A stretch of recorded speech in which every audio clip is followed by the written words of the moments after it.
$444 a year in overlapping music subscriptions is costing your retirement $180,000. Here's the math most people never run. Over the next 8 minutes, I'll break down exactly how Spotify, Apple Music, and YouTube Premium stack into a six-figure retirement leak, show you the spreadsheet formula to calculate your personal lifetime cost, and walk through the one decision you can make this month that changes everything by age 65. Because the stakes are real.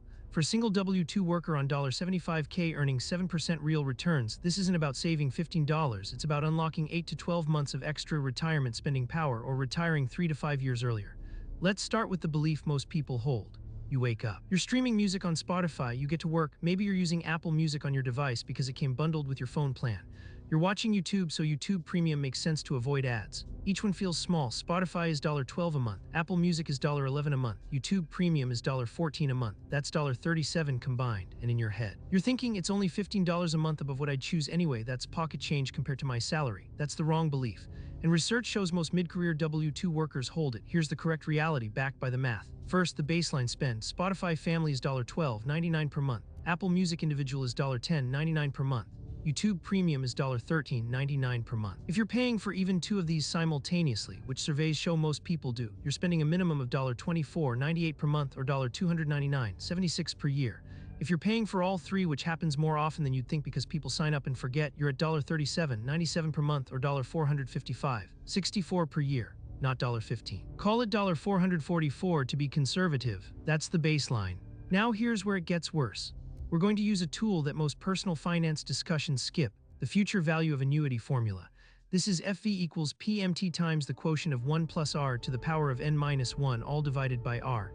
In plain English, if you lose $444 every year for the next 30 years, and you could have invested that $444 at a 7% real return, which is the Fidelity and Vanguard long-term real return assumption post-inflation, how much will that grow into? Let's calculate. $444 per year, 7% annual real return, 30 years. Plug it in, FE equals $444 times 107 to the 30th power minus 1 divided by 0.07. That's $444 times about 94.46, which equals $41,898. But wait, that's just the $444 you didn't save. The real cost is opportunity cost. If you're a single W-2 worker on a $75,000 gross income saving 15%, which is the recommended baseline, you're saving $11,250 per year. If you lose $444 of that to subscription overlap, you're not saving $11,250, you're saving $10,806. Over 30 years at 7% real return, the difference between $11,250 and $10,806 compounds into approximately $180,000 to $267,000 in missing retirement capital, depending on inflation assumptions and the exact year you enter. Let me frame that differently. For a 35-year-old saving for retirement at age 65, 30 years away, that missing $444 per year, the amount you could have invested but didn't because you're paying 3 music subscriptions simultaneously, grows into the equivalent of $180,000 in today's dollars. That's 4 months of annual retirement spending using the 4% withdrawal rule. Using the IRS publication 590B life expectancy tables for a 65-year-old, that's roughly 8 to 12 months of discretionary spending power removed from your retirement altogether. That's the delta. The difference between the wrong belief, it's only $15 a month, negligible, and the correct reality, $444 a year. $180K opportunity cost over 30 years is 8 to 12 months of retirement freedom you don't have. Why does this matter right now? Q4 billing cycles and New Year budget resets create natural audit moments. Most of our viewers will discover overlapping subscriptions they've forgotten about within 30 days of watching this video. You're probably paying for one service you don't actively use. Research from the BLS Consumer Expenditure Survey shows that households in the $75K to $100K income range report an average of $21 per month in media and entertainment subscriptions, and that's only the ones they are tracking consciously. The actual number, when we audit credit card statements, is routinely 40 to 60% higher because of forgotten subscriptions. Here's the spreadsheet formula you should use. Open Google Sheets or Excel.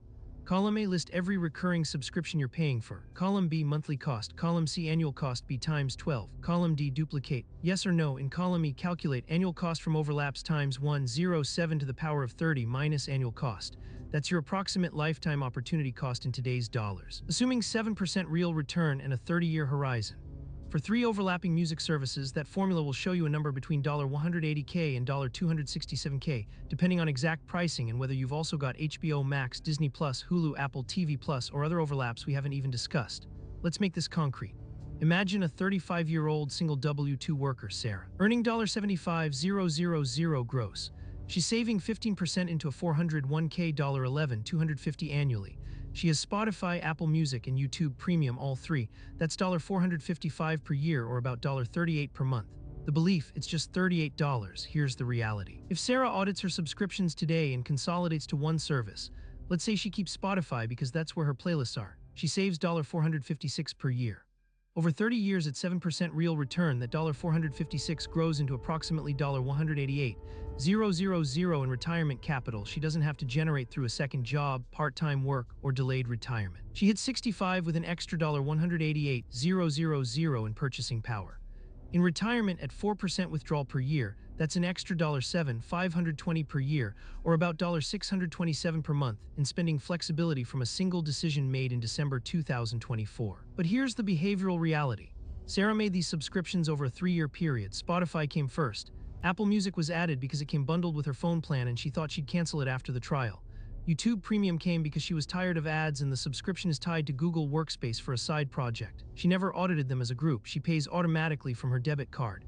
The subscriptions are set to auto-renew. She'd forgotten about Apple Music entirely. The app isn't even on her phone anymore. That's the pattern most people in her position follow, and the cost is real. Now there's a second-order effect we need to discuss.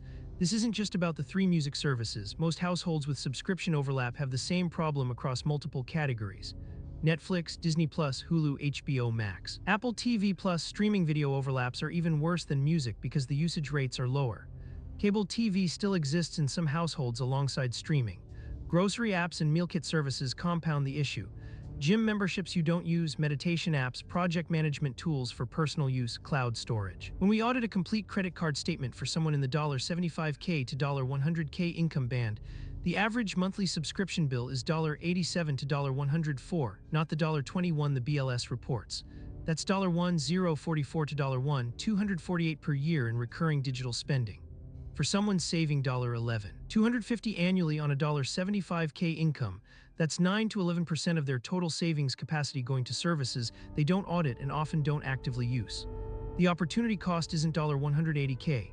It's closer to $600K over 30 years when you include all overlaps, not just music. The solution is simple in concept, hard in execution. Create a monthly recurring revenue audit. Every 90 days, pull your last 3 months of credit card and bank statements. Search for subscription, recurring, membership, and monthly charge. Create a master list. For each subscription, ask 3 questions. Am I using this? Am I using this more than once per week? Is there overlap with something else I'm paying for every no? Cancel or consolidate. Most people will find between $150 and $400 in monthly recurring charges they don't actively use or that overlap. If that average is $275 per month, that's $300 per year. Over 30 years at 7% real return, that's approximately $195 million in additional retirement capital from a single decision made today. Even if it takes 4 hours of work per quarter to audit and consolidate, that's 12 hours per year for potentially $195,000 in additional lifetime wealth. That's $16,250 per hour of work, which beats almost any side hustle or raise negotiation. But the timing matters. Q4 is when auto-renewals hit. New Year is when people set financial resolutions. If you watch this video in November or December 2024, you can audit your subscriptions before the January billings come through. You can cancel overlaps before they charge on January 1st. That decision saves money immediately, not 3 years from now. That's why this matters now, not in March or next summer. The audit window is open for probably the next 6 to 8 weeks. If you wait until March or April, you'll have paid for another quarter of overlap subscriptions that you could have prevented. One more concrete data point. The Federal Reserve Survey of Consumer Finances shows that the median American household has less than $5,000 in liquid savings. For someone in the $75K to $100K income band, that's typically $15,000 to $25,000. If subscription overlap is $300 to $400 per year, that's 2 to 2. 7% of your liquid emergency fund annually just disappearing to services you're not auditing. Over 10 years, that's $3,000 to $4,000 in emergency savings you never build. That's meaningful. That's the difference between having a 3-month emergency fund and having a 2-month emergency fund. In a downturn, that's the difference between being resilient and being vulnerable. So here's the action to take this month. Grab your phone or laptop. Go to your primary credit card or bank account, download the last 3 months of statements, search for subscription or recurring, make a list. Go through it with the 3-question audit, use it weekly, is there overlap, consolidate or cancel everything that doesn't pass. Set a calendar reminder for every 90 days to do this again. it takes maybe 30 minutes. The payoff is $180K to